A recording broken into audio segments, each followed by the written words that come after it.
When we think about property, it's not just about owning stuff, right?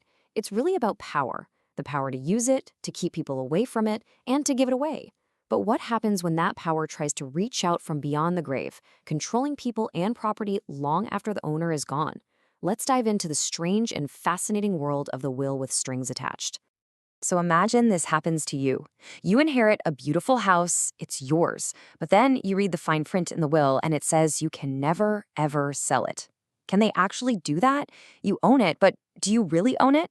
This is where the wishes of the dead crash right into the rights of the living, and the law has to step in and be the referee. And this brings us into the wild world of what lawyers call qualified dispositions. It's a fancy term, but it really just means what happens when the dead try to control the living. This isn't some dusty corner of the law. It's a fundamental tug of war. On one side, you have an owner's freedom to decide their legacy. On the other, you have society's need to make sure that property is used productively and fairly for those of us who are still here. Okay, so how does this actually work? How can someone attach these kinds of strings to a gift or an inheritance? Well, they use a specific set of legal tools designed to make a gift conditional. So, the main tool in this toolbox is something called a defeasible interest. Now, I know that sounds super technical, but just think of it as a gift with a built-in eject button. If a certain condition you've set is broken, whoever got the gift can lose it, just like that. And here's where it gets kind of wild. The specific words someone uses in the will, they change everything. Take a look at these two examples. On the left, you see the phrase, so long as. That creates what's called a determinable interest. The second the school board stops using the land for a school, poof, their ownership just ends, automatically. But on the right, you see the phrase, but if. This is a condition subsequent. Here, if the school stops, the original owner has the right to take the land back, but they have to actually take action. So one is an automatic tripwire, the other is more like an alarm that someone has to choose to answer. Right, but here's the twist. This power isn't unlimited. There is a line. And when someone's conditions cross that line, the law steps in and says, nope, that has gone way too far. This is where the courts have to intervene to protect bigger societal values. So what are the big red flags the courts are looking for? Well, there are basically three. Is the condition so vague that nobody can even figure out what it means? Does it unreasonably stop the new owner from ever selling the property, basically taking it off the market forever? And the big one, does it go against public policy? Does it actually harm society as a whole? We're about to see a powerful example of that last one. That last one, against public policy, sounds a bit abstract, right? So let's look at a powerful, real-life case where this all came to a head in a very dramatic way. The Leonard Foundation. So meet Reuben Wells Leonard. He was a multimillionaire, an engineer, a philanthropist, and he set up this massive trust to fund scholarships for students. Sounds great, right? Well, there was a catch, a big one. He had some very specific and deeply troubling ideas about who should get his money. And here it is in black and white, straight from the legal document. The scholarships were only available to people who were white, Protestant, and of British background. Yeah, for decades, that was the rule. The money was helping students, but only a very, very specific group, while excluding everyone else. And this wasn't something that got fixed overnight. Look at this timeline. The trust was set up in 1923, and it ran that way for a long time.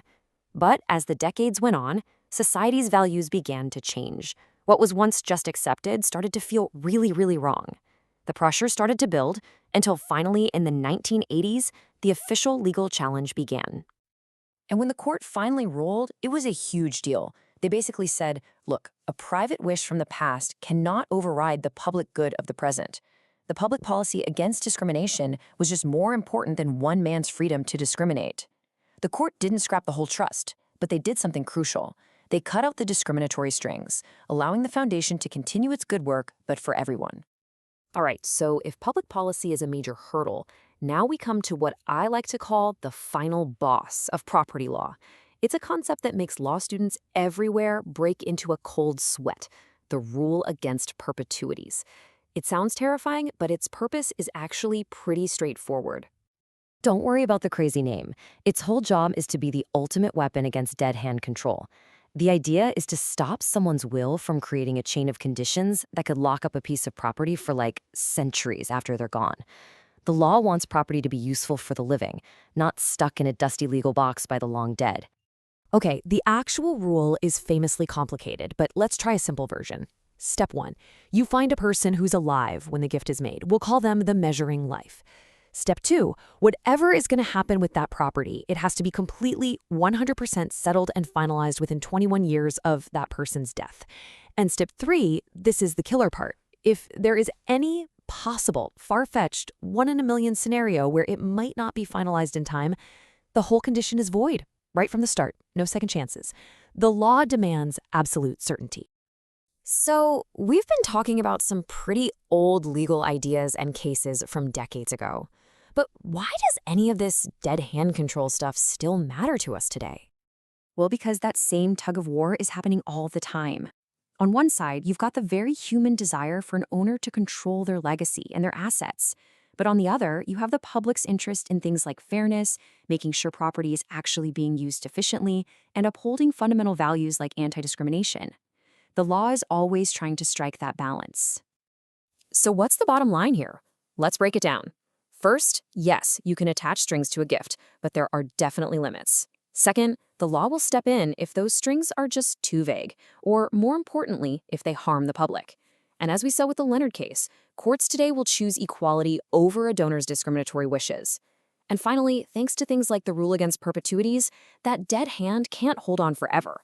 The living eventually get the final say. And all this leaves us with a really big question for today. We're living in a time of incredible wealth concentration. As these massive fortunes get passed down, often through incredibly complex trusts, does the dead hand become an even bigger threat to a dynamic society? Do we need even stronger rules to make sure the wealth of the past serves the needs of the living, not the biases of the dead? That's definitely something to think about.